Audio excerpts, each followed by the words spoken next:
Welcome, listeners, to the Shadow Frequency. I'm Juniper, your producer, and tonight we're diving into the eerie unknown with your host, Matt Wilson. Get ready for a chilling journey into the unexplained. In this episode, the Aztec, New Mexico UFO crash of 1948. Take it away, Matt.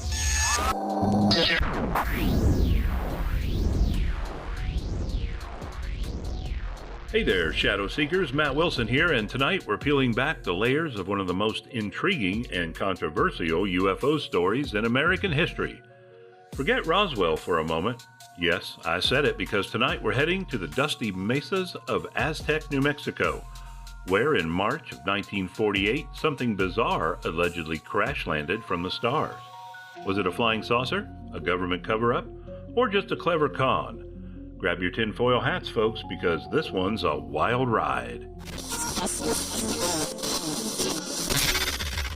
Let's set the scene.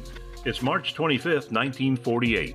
World War II is in the rearview mirror, the Cold War is heating up, and the American Southwest is buzzing with UFO fever.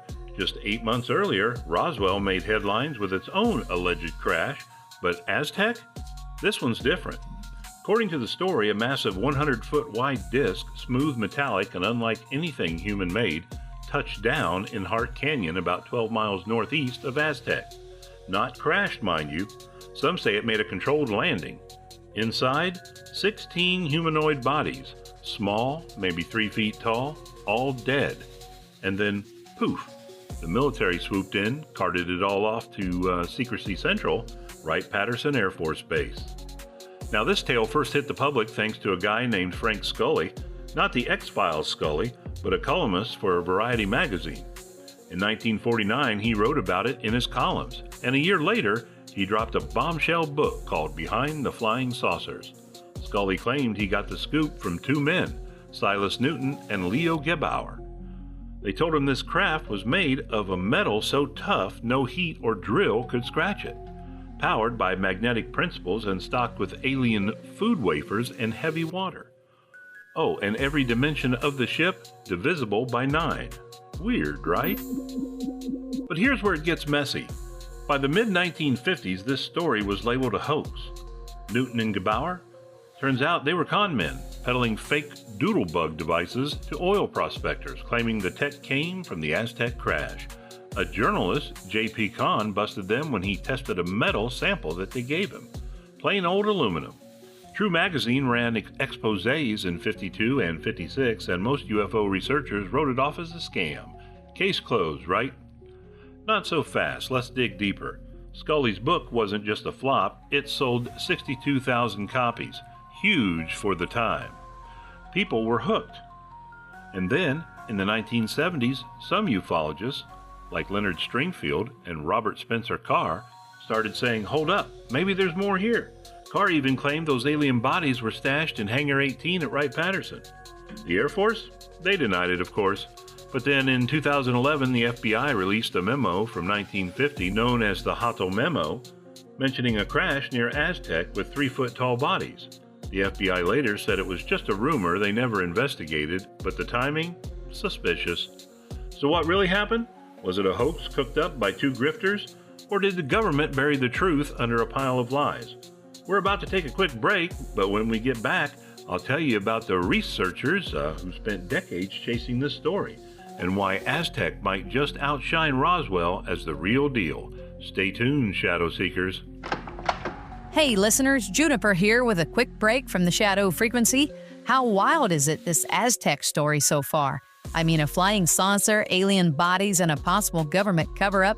Or is it all just a con man's tale? You're probably wondering what Matt's got up his sleeve next. Trust me, it's about to get even spookier with some modern twist. If you're loving this dive into the paranormal, hit that like and subscribe button. Follow us on YouTube, TikTok, Facebook, Apple, Spotify, Amazon, iHeartRadio, Podbean, and all your favorite directories.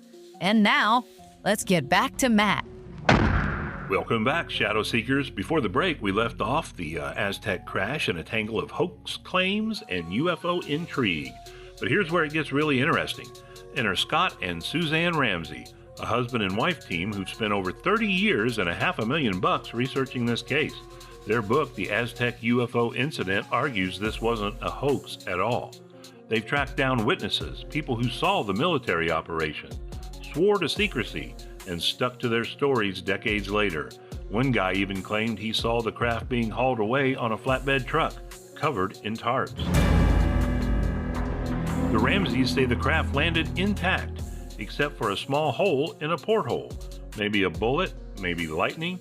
They pinpoint the exact spot in Hart Canyon marked today with a plaque and a rock formation shaped like an alien face from above. They've got photos, documents, over 55,000 pieces of evidence. They claim, including declassified files from the CIA, FBI, and Air Force that hint at a cover-up. One scientist they name, Otto Kraus, allegedly studied the craft and confirmed Scully's details. Dead humanoids, advanced tech, the works. Now, skeptics like science writer Martin Gardner say Scully's story is full of wild imaginings and scientific howlers. And yeah, Newton and Gabar's con game doesn't help, but the Ramseys argue those two were scapegoats, smeared to discredit the truth. And that Hottel memo? It's not proof, but it's a crack in the official story. Why mention Aztec at all if it's nothing? Here's my take. Aztecs got legs, unlike Roswell. Where the wreckage was scattered, this craft was supposedly intact. Imagine what we could have learned from it. Magnetic propulsion, alien metallurgy. If the military got their hands on that, it could explain a lot about the tech boom that followed. But the silence from Aztec locals? No one saw a crash or a convoy? That's the hitch. Still, the Cold War vibe, the secrecy obsession, it fits the pattern. So, Shadow Seekers, what do you think? Hoax or hidden history? Did Aztec, New Mexico host the real other Roswell? Hit me up in the comments. I want to hear your theories. Join us next time for another Mind Bender. Until then, keep your eyes on the skies and your ears tuned to the shadow frequency. This is Matt Wilson, signing off. That's it for tonight's episode of The Shadow Frequency. I'm Juniper, your producer, and wow, what a trip through the unknown with Matt. If the Aztec crash got your curiosity buzzing, stick with us for more spooky tales every week. See you next time, Shadow Seekers. Stay curious and stay strange.